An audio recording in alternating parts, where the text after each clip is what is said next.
Gente, seguimos falando aqui de mercado financeiro e, claro, todo esse momento de transição e todo como isso impacta no mercado, né? Nesse momento, a bolsa está caindo e o dólar subindo. O mercado se mostra preocupado com as indefinições econômicas do governo Lula e sobre isso a gente vai conversar agora com o Vitor Oliveira, que é economista-chefe da RPS Capital. Vitor, boa tarde, obrigada por falar com a gente, seja bem-vindo ao live. Boa tarde, Marcela, Evandro, prazer estar aqui. Vitor, essa fala de hoje do presidente eleito Lula já teve um impacto no mercado financeiro, né? A gente viu aí, então, a bolsa caindo e o dólar subindo, porque o presidente voltou a criticar o teto de gastos. Mas isso não significa que ele não vá ter responsabilidade fiscal. Eu acho que o que está acontecendo hoje, Marcela, o mercado está perdendo um pouco o benefício da dúvida em relação ao governo. Havia uma esperança, né, do mercado que o presidente vai ser fiscalmente responsável. Ainda não há nenhuma definição, não se sabe quem é o ministro, não se sabe o que virá na tal da PEC da transição, que tem um impacto fiscal muito grande, né? A gente está falando em uma coisa aí na casa dos 100 bilhões, então a gente ainda não sabe qual é o impacto, e aí quando o mercado tem uma incerteza, ele reage da forma que está reagindo hoje. Victor, quais são os caminhos que mais trazem ansiedade para o mercado nesse momento? Eu gostaria que você falasse em termos práticos sobre aquilo que já foi dito e sobre aquilo que não foi dito ainda por essa equipe de transição de Lula ou pelo próprio presidente, o que mais está gerando instabilidade no mercado. Acho que o que mais gera instabilidade hoje é qual o tamanho do impacto fiscal, né? O quão grande vai ser essa PEC, e como serão as regras fiscais daqui para frente, né? O país tem uma situação muito difícil, a gente tem um equilíbrio fiscal bastante incerto hoje, então o governo precisa sinalizar de que vai convergir, né? A gente entende que o Auxílio Brasil, né, que vai voltar a chamar Bolsa Família, tem que ser feito nos R$600, a gente entende tudo isso, o problema é que como essa conta vai ser paga, né? Falta essa sinalização, por enquanto o que já foi dito é negativo, na nossa opinião. Agora, o governo precisa, olha, a PEC é essa, vai custar isso, eu vou fazer isso no futuro para equilibrar as contas públicas, e o ministro da Fazenda será essa pessoa com essa equipe, né, bem como o Ministério do Planejamento e os demais ministérios que provavelmente podem ser desmembrados. E é importante ter essa responsabilidade fiscal, essa visibilidade, para que o mercado possa ter uma vida mais tranquila, o dólar abaixar, os juros cair, e isso também refletir na vida da população. Responsabilidade fiscal e responsabilidade social são duas coisas que não caminham separadas, né? Você precisa de ambos para que as coisas aconteçam. Vitor, a gente vê que, né, o mercado tem uma reação quase que imediata quando acontece algum tipo de pronunciamento, de medida, enfim, alguma coisa relacionada que possa impactar a economia. Mas qual que é a perspectiva? A perspectiva, então, como eu disse, reações da forma que estão acontecendo hoje, elas acontecem porque tem incerteza. Ninguém sabe o que vai acontecer, né? O presidente pode vir e nomear um ministro da Fazenda que agrade muito o mercado nos próximos dias, da mesma forma que o contrário também pode acontecer, um nome que não agrade tanto, ou planos econômicos que não agrade tanto. Então, esse é o problema. Tem muita incerteza, tem muita especulação, né? Cada hora sai um headline na mídia, o governo ainda não escolheu o ministro, ainda não tem o plano, qual é a PEC, qual é o tamanho da PEC. Acho que esse é o grande problema hoje, incerteza. A gente precisa ter um pouco mais de clareza do que vai acontecer. O que é natural, o governo acabou de começar a transição também. Acho que a gente também tem que entender isso. A transição acabou de começar, mas os sinais que estão vindo ainda são negativos. É sobre isso que eu gostaria de falar. Essa questão, porque faz 10 dias, né, desde que Lula se tornou presidente eleito, há um momento de transição. Ou seja, na visão do mercado, era necessário que as propostas já viessem durante a campanha, ou seja, que houvesse mais definição, mesmo antes de uma eleição. Isso poderia trazer uma estabilidade que, nesse momento de transição, gera essa oscilação que nós estamos acompanhando? Olha, Evandro, eu acho que a questão é mais prática até, é mais prática e menos filosófica. Acho que o problema é que está sendo negociada essa PEC, né, que seria negociada independente de quem ganhasse. Isso é uma coisa importante a ser dita, tá? Uhum. Ela ia acontecer. O problema é que essa negociação é um valor que é muito alto e que coloca um peso grande sobre as contas públicas nos próximos anos. Então, é preciso, né, qual é o plano para reequilibrar? Só que o plano para reequilibrar depende de quem será o ministro, quem será a equipe. Então, tem um pouco uma sensação do carro na frente dos bois, para usar uma expressão lá de Minas, lá de onde eu vim, que é, né, primeiro vamos botar um gasto grande aqui, depois a gente vê como a gente faz isso convergir. Acho que essa é a grande questão, uma questão mais prática, acho que não é uma questão de ideologia, de propostas, é uma questão de fato prática aqui, de como, né, tá aqui a conta, a gente paga ela assim. Acho que isso é uma discussão que aconteceria independentemente de quem ganhasse. Mais uma vez, a incerteza, né? Para onde vai, quem vão ser as pessoas, acho que é o que pesa hoje. Ô, Vitor, em relação à PEC da transição, o mercado trabalha com um valor, né, de gasto acima do teto que seria razoável?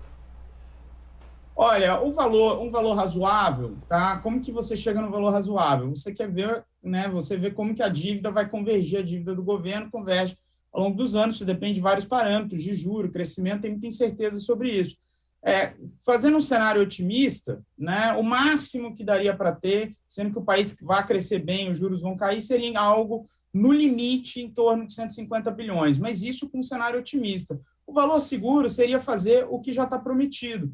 Vamos fazer o Bolsa Família de R$600, pode fazer o 150 por filho, algo que não passa ali dos 90 a 100 bilhões, acredito eu que seria algo aceitável, mas é algo difícil. A gente sabe que mesmo anúncios econômicos, né, que já vêm sendo conversados com o mercado, às vezes pode ter uma reação muito ruim quando eles, de fato, são apresentados. A gente acabou de ver isso na Inglaterra há 45 dias atrás, né? O mercado já vinha sendo preparado, só que o que veio foi muito pior e a reação foi desproporcional. Acho que tem que tomar um cuidado com isso. Acho que o número até 90, 100 bilhões é aceitável, mas é difícil também fazer essa conta com exatidão. Vitor, o dólar já vinha em alta e o real em queda antes mesmo do discurso, mais precisamente de Lula, agora no fim da manhã que nós transmitimos aqui no live. Houve também alguma expectativa em relação ao IPCA, em relação a esse aumento? O que mais mobilizou a economia hoje que gerou essa movimentação?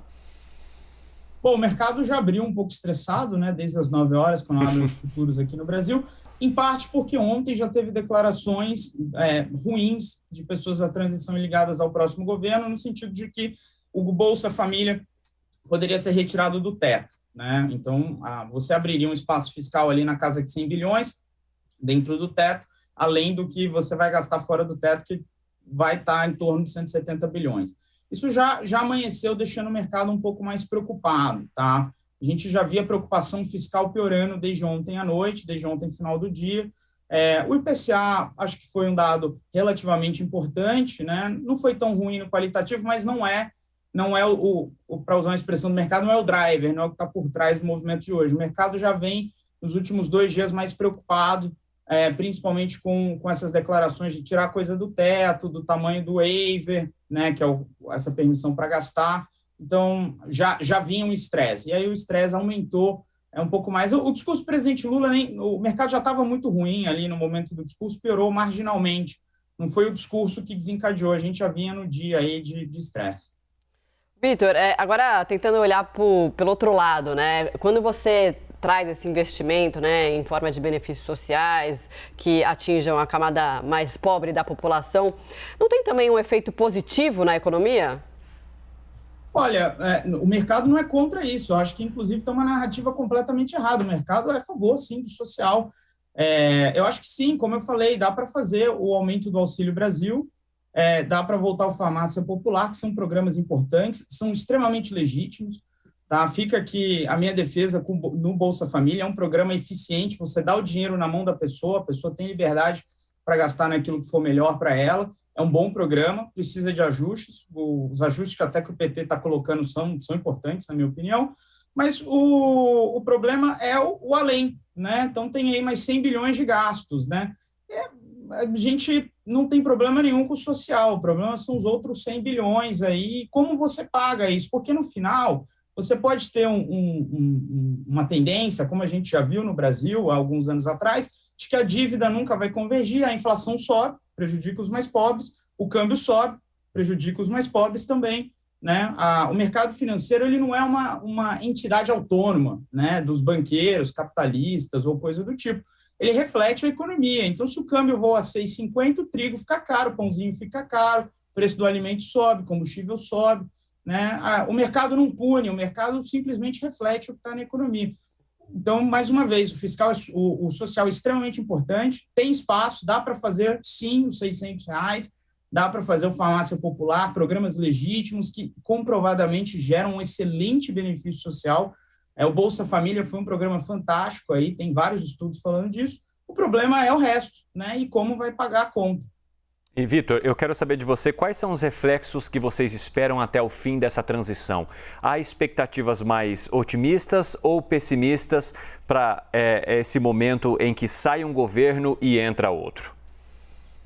Bom, é difícil falar. Acho que agora as ações do governo vão ser super importantes, né? Quem vai ser o ministro, quais são os planos.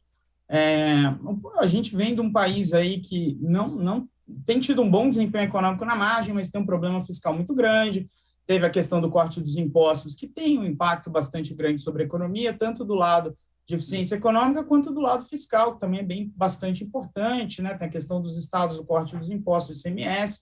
Então, tem muita coisa para ser conversada em muitas partes móveis, né? Para se encaixar. Além disso, tem certeza que a economia global, que também pesa bastante, né? O Brasil é um grande exportador. Então, eu diria, Evandro e Marcela, que hoje o mercado está mais neutro, o mercado estava um pouco mais otimista, agora a gente tem que ver aí quais vão ser os anúncios. Óbvio, a transição não é governo, a gente entende isso, tem que separar o ruído do sinal. Então, o que está acontecendo no mercado hoje, ele está tirando um pouco o otimismo, indo mais para uma parte mais neutra e vamos esperar, vamos tentar entender o que vai acontecer. Agora, Vitor, pensando assim num futuro próximo, né? O presidente eleito Lula disse, né, em relação ao teto fiscal, que é contra, enfim, como se não pudesse ter a responsabilidade fiscal e também os gastos com benefícios sociais, como você bem apontou. Agora, um ingrediente que também conta, né, nesse cenário do mercado é o ambiente político. O ambiente político mais tranquilo também reflete algo melhor, né, em toda a nossa economia. Diante disso, né, e esse discurso de hoje, se a gente for pegar o gancho de hoje do presidente eleito Lula, ele traz um discurso de diálogo, de, olha, até quem perdeu vai participar do nosso governo de transição. Ele deixa essa porta aberta, se reuniu ontem com presidentes dos poderes aqui do nosso país. Então, isso também não traz um clima mais otimista, se a gente for pensar para o ano que vem, por exemplo? Sim, eu acho que é algo bastante importante você ter um sistema político apaziguado, né, sem as instituições brigando. Eu acho que isso é algo bastante positivo que o presidente Lula pode trazer para o país. Mas, da mesma forma que o ambiente político vai ser melhor, ele pode ser melhor para provar coisa boa e para provar coisa ruim. Acho que a questão é mais simples, é mais prática nesse sentido. Quais são as propostas, né? Como elas vão tramitar e vão passar nas casas. Acho que sim, é importante o presidente apaziguar o país, né? Acho que essa é uma crítica que muita gente tem ao governo anterior, a coisa ficou bastante estressada. Isso é importante, mas ter maioria política nem sempre representa que as medidas mais corretas do ponto de vista econômico vão ser aquelas que vão ser aprovadas. Vitor, e nós já falamos agora da PEC, né, e sobre o quanto essa indefinição em relação à PEC tem estressado o mercado. Mas eu queria saber quais são as outras propostas que para o mercado são relevantes para uma estabilização da economia. Né? Na visão do mercado financeiro, o que precisa ser implementado em termos de reformas, de mudanças, para que haja uma estabilidade de fato, que é justamente a falta dela nesse momento, segundo você disse, que gera tamanha volatilidade no mercado? Bom, vou colocar numa questão muito prática, eu não sou dono da verdade. Acho que a primeira coisa que tem que ser feita é determinar quanto que vai ser esse waiver, esse furo do teto, que naturalmente aconteceria independente do governo, num tamanho realista, num tamanho que caiba no orçamento ao longo do tempo. Quando a gente fala de orçamento público, a gente pensa ao longo de vários anos, tá? Então tem que fazer isso muito bem feito. O segundo ponto é preservar algumas coisas que foram feitas que deram maior eficiência para a economia, como a diminuição do tamanho dos bancos públicos na economia. Isso foi uma coisa bastante importante, que liberou crédito, que melhorou a capacidade de investimento do país. Então, isso é uma coisa que tem que ser mantida. Acho que essas diria que de começo são as duas principais medidas. Também tem que ter uma racionalização do gasto público. A gente tem que entender que a gente vive num país que boa parte do gasto, no começo de todo ano, ele já é definido para onde ele vai.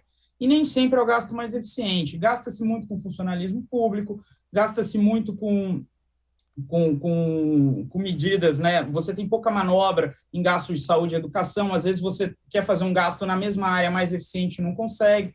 Então, a gente tem que também pensar um pouco o tamanho do Estado, né? Como a gente quer investir esse dinheiro do Estado de forma eficiente. A gente é um país relativamente rico, estamos entre as 10 maiores economias do mundo, temos uma arrecadação imensa de impostos, temos um sistema eficiente para arrecadar impostos, a gente tem que ter um sistema igualmente eficiente para devolver dinheiro. O Estado brasileiro hoje, ele tira dos mais pobres um imposto grande sobre consumo e devolve, né, e gera desigualdade social no final do dia, né, porque no final ele ajuda a manter alguns privilégios. Então, temos que fazer uma boa reforma tributária, isso é uma coisa importante. Hoje no Brasil, o mais pobre paga mais imposto proporcionalmente à renda do que o mais rico.